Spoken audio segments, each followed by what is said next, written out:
From the Atlantic to the Pacific, this vast nation, one of the largest of the world, encompasses towering mountains, rolling prairies, the Great Lakes, and crashing shores. From this land have come great cities, abundant farms, and majestic dreams. In 1871, this expansive nation sought to link its scattered population by building the world's longest and costliest railroad.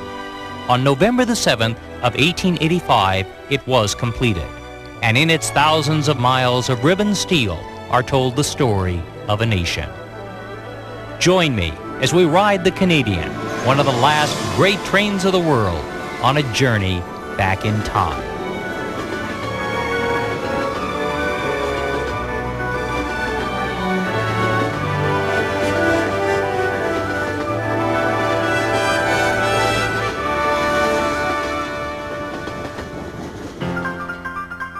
When the Canadian Parliament promised its people a railroad to the Pacific in only 10 years' time, it was done to coax the people of British Columbia into the newly formed Confederation. BC agreed, and the builders started to work. Not surprisingly, it ran behind schedule and took 14, not 10 years to complete. Soon after the last spike was driven on the southern route of the Canadian Pacific, the Grand Trunk started its own railroad to the north through the Yellowhead Pass. And simultaneously, the Canadian Northern, in competition, began its own route. And by the early part of this century, Canada had not one, but 3 different transcontinental tracks.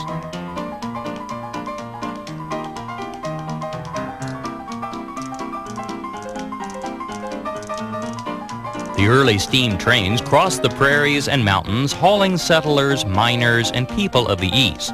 The trains were slow and none too luxurious, but they were a vast improvement over the Carleton Trail that had moved pioneers and adventurers before.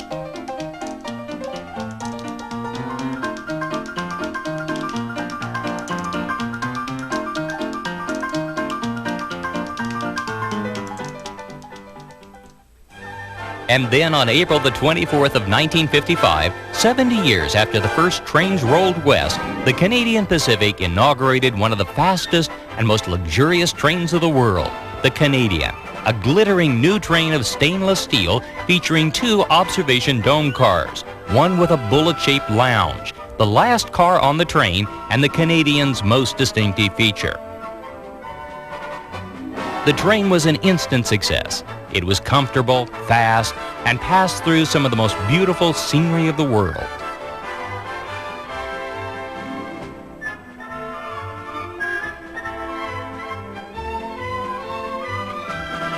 But within a few years, jets were making the 3-day trip to the west in only a few hours, and the public started to abandon the train.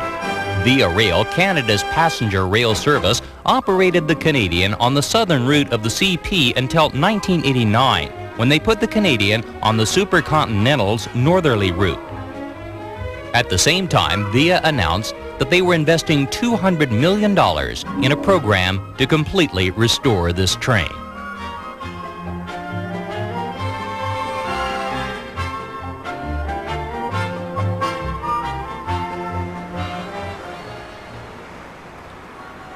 In Montreal at the Canadian National Yards, Via is working to restore the rolling stock of one of the world's great trains. Rather than to purchase new equipment, it was decided to restore the elegant stainless steel cars that were built for the Canadian Pacific by the Budd Company of Philadelphia in the early 1950s. The cars are brought into the yard and completely overhauled. The old steam heating systems are replaced with new electric components that receive their power from the locomotive. The brakes, plumbing, and lighting systems are replaced, and each car is meticulously restored down to new carpets, wallpaper, window shades, and linens.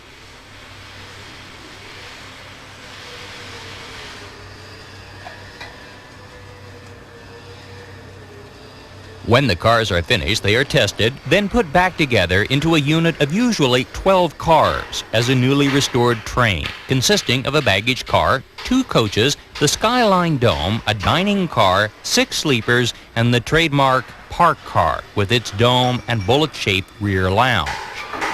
A total of 185 cars have been restored here at the St. Charles Yards, and the project is a testament to Canada and Via's commitment to restoring and saving the best of their railway past.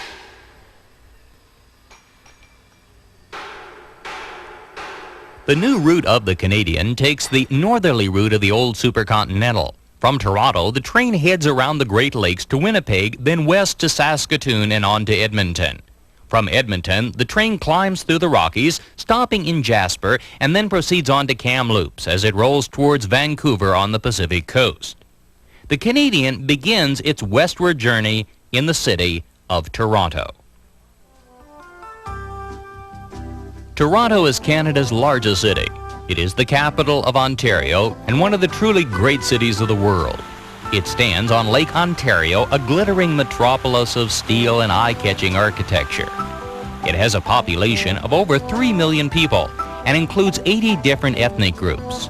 The UN cited Toronto as the most ethnically diverse city in the world. Dominating the skyline is the CN Tower.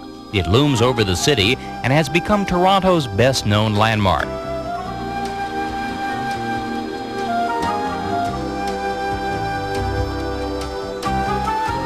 Toronto is one of North America's most active cities. The sidewalks are crowded with business people during the lunch hour, and at the end of the day, commuters use the city's extensive subway system, commuter rail services, and far-reaching public transportation as they return to their homes. It is a city that has exploded in a few short decades, from being a somewhat sleepy town to a dynamic, action-packed, world-class city.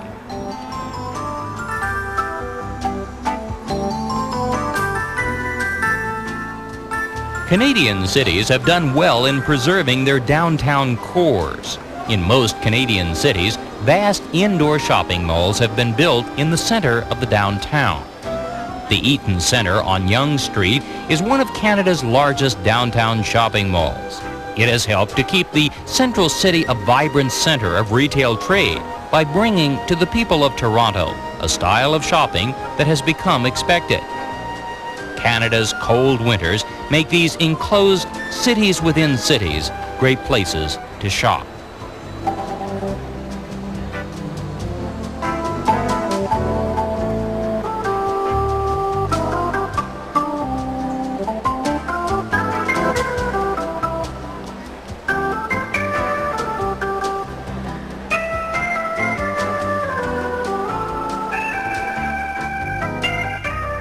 The old City Hall, built in 1899, stands next to the new City Hall. Both are in the heart of downtown. Boating and sailing are popular activities during the summer months, and ferries cross the water to the many islands that stand just offshore. Toronto was started on the site of Fort York in 1793. Against a backdrop of the city skyline, a guide demonstrates how the muskets were loaded and used against the Americans during the War of 1812. When the war ended in 1815, the long era of friendly U.S. and Canadian relations began. But we're here to board the train.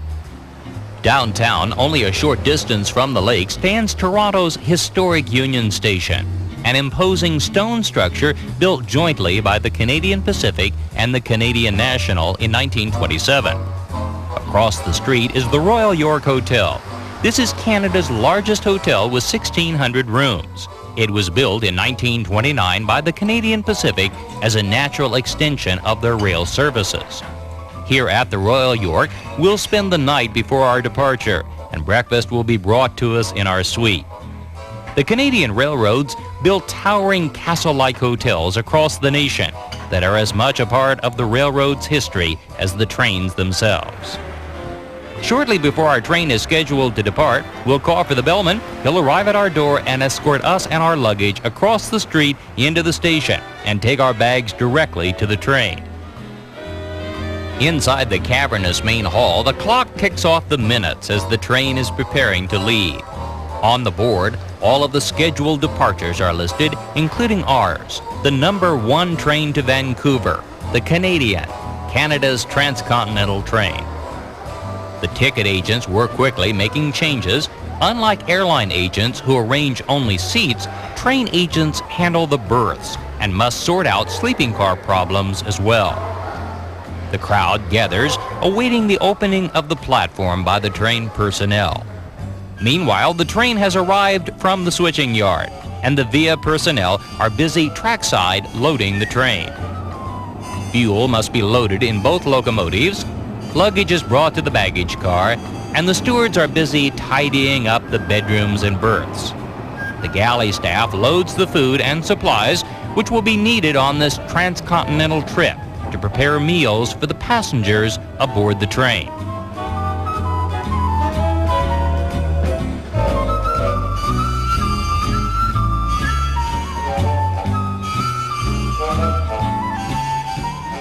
Once the preliminary preparations have been made, the station agent will open the platform, and the passengers will stroll alongside the silver train looking for their compartments and cars.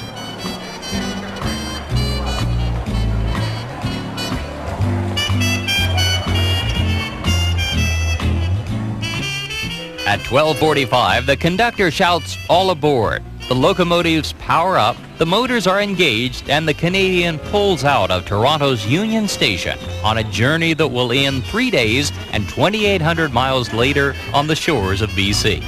So sit back, relax, and welcome to the wonderful world of the train.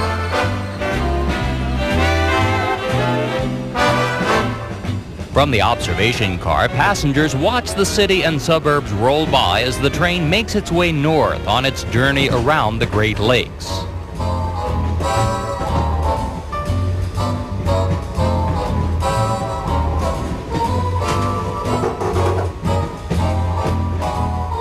As the day goes on, passengers gather in the parked car and meet their fellow travelers. At 5 o'clock, cocktails are made, hors d'oeuvres are served, and the routine of the train begins.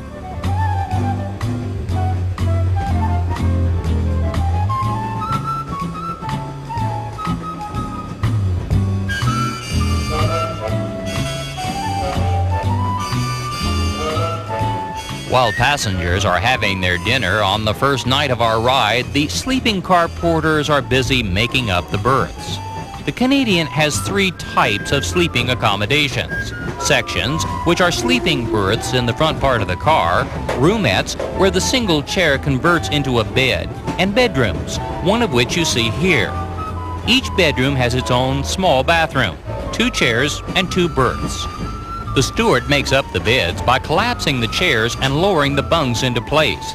The space is not large, but the bedrooms are comfortable and afford complete privacy.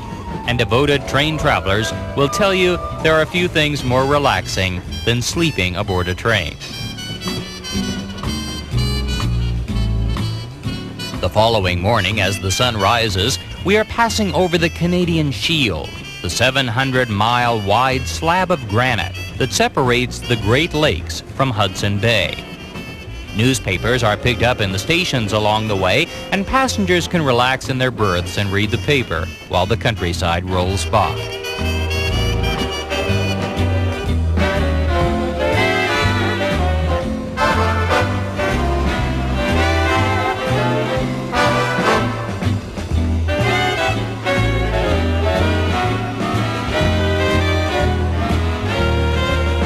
After enjoying breakfast in the dining car, passengers will spread out over the train.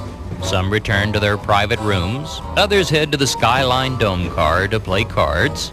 Some talk or read, while others simply peer out of the window and watch the passing scenes. The weather is unpredictable. This morning, rain rolls off the panoramic windows of the observation dome. At 11 a.m., we pull into Sioux Lookout, a small town above the Great Lakes. This is one of the service stops for the train. Here, passengers have about 20 minutes to get off and stretch their legs. The cars will be watered. Each car holds several hundred gallons of water, and at designated stops, water will be added to the tanks. The train is fueled here by a young woman. Via Rail has been a leader in employing women in non-traditional jobs. With the train fueled and watered, the conductor will call out all aboard, the passengers hustle onto the train, the stewards pull up the stairs, lock the Dutch doors, and the train is rolling again out over the Shield from Ontario into Manitoba as we make our way west to the city of Winnipeg.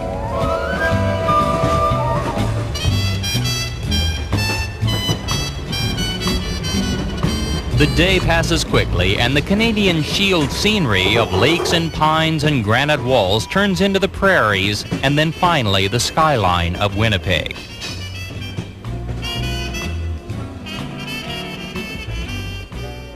Winnipeg lies in the lower part of Manitoba. It is the provincial capital and home to 650,000 people. It is sometimes called the Chicago of Canada, for it is the business center of the Canadian prairies. The Canadian pulls into Union Station on Main Street in the heart of town. Winnipeg has a modern skyline. New office buildings tower over the prairie land. At Union Station, we leave the train and head across the street to the Fort Garry Hotel. The bellman follows with our bags, much as we experienced at the Royal York in Toronto. The Fort Garry is one of Winnipeg's classic landmarks. It was built in the first part of the 20th century by the railroad and was designed in the famous chateau style.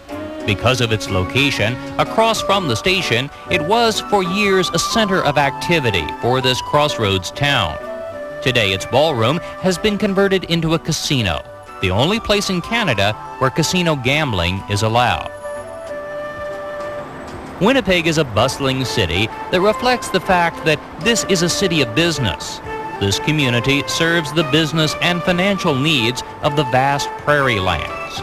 Grain is shipped here, the prices determined on the Winnipeg Commodity Exchange, and the banks and brokerage houses control much of the vast wealth the rich farmlands produce. The city is balmy and pleasant in the summer, but in winter it can be one of the chilliest places of the world. The corner of Main Street and Portage in Winnipeg is jokingly referred to as the coldest street corner on earth. A complex system of enclosed walkways interconnects many of the downtown buildings. Portage Place is a lavish multi-level shopping arcade completely enclosed and designed to encourage people to shop and browse on even the coldest days of the year. Winnipeg's best-known store is The Bay, a giant department store in the heart of town. Its name is actually the Hudson's Bay Company. It was incorporated in 1670, and the history of this store speaks of Winnipeg's early days. To the north of Winnipeg lies Lower Fort Garry. This fort was built on the Red River by Hudson's Bay Company. The company established this outpost to receive the furs caught by trappers who braved this unsettled and largely unexplored land. The Red River carts were used to haul the furs. They were also the primary means of moving goods west for the pioneers. They were to Canada, but the covered wagons were in the U.S. The carts were made only of wood. When the wheels turned, they created a deafening squeak that was said to have driven many settlers to distraction on the long trips west. Winnipeg was built on the Red River below the fort at the point where the Red and Assiniboine rivers meet. Winnipeg arose on the west bank, St. Boniface on the east. The historic St. Boniface Basilica is one of many sites on this quiet and very French side of the river. This is the largest French-speaking community west of Quebec. The Métis, French Canadians who married natives, settled here and began Winnipeg's long tradition of ethnic diversity. The Ukrainian Cathedral speaks of Winnipeg's second largest ethnic group. Their heritage is evident throughout the city. There are more Ukrainians in Winnipeg than any other place in the world outside of the Ukraine. Winnipeg is the capital of Manitoba, and the legislative building stands in the heart of town. It was built in 1919 in the neoclassical style. The golden boy atop the dome stands posed with a sheath of wheat in his hand, looking out over the vast prairie lands. Winnipeg is home to the Royal Canadian Mint. Here the coins of Canada are produced.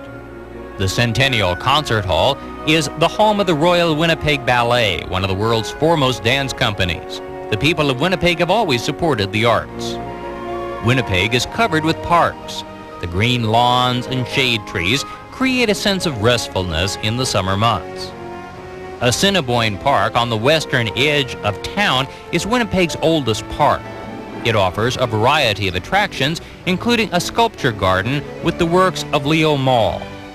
Leo Mall is a Winnipeg artist whose work in bronze is recognized worldwide. He has gained international attention for his expertise at human detail. On the Red River, excursion boats pass regularly. Winnipeg has always been a transportation town. Its earliest days are, like so many Canadian towns, tied directly to the fortunes of moving people and goods. Billowing clouds of smoke moving across the prairies signaled the coming of the train. The Prairie Dog Central is Winnipeg's last steam train.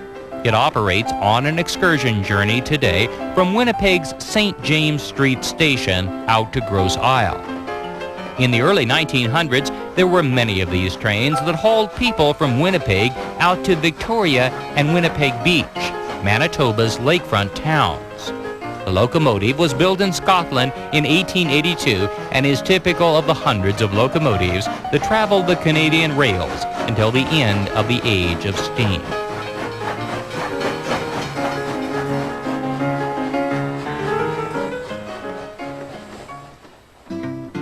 Winnipeg Beach, north of the city, is one of many lake communities that provided summer relief from the heat for the people of the town. It often comes as a surprise to visitors, but Manitoba is covered with enormous freshwater lakes. The lakes are huge, a part of the Great Lakes system, left behind by melting ice. Gimli, on the west side of Lake Winnipeg, is a commercial fishing port. Gimli is a part of Manitoba's varied ethnic heritage. This community is Icelandic and boasts the largest population of Icelanders outside of Iceland itself. It is also the Purple Martin capital of Manitoba, and towering purple martin houses stand near the harbor at the water's edge.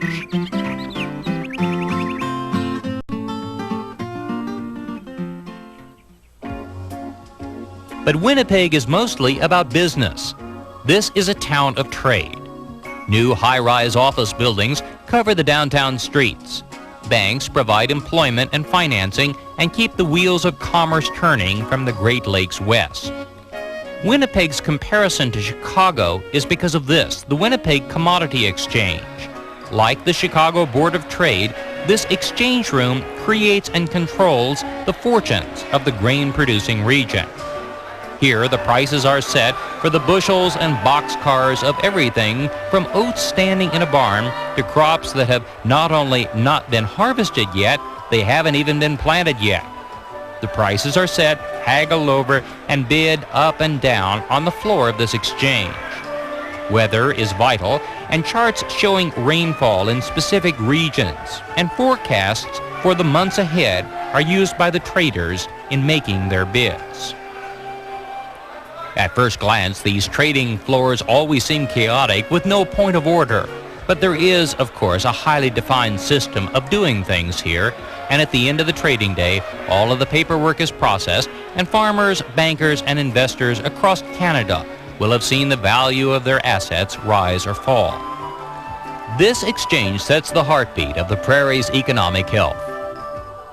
From Winnipeg, we now head west. The Canadian leaves Union Station through the Winnipeg yards and heads out over the prairies on a track as straight as an arrow to our next stop at Saskatoon.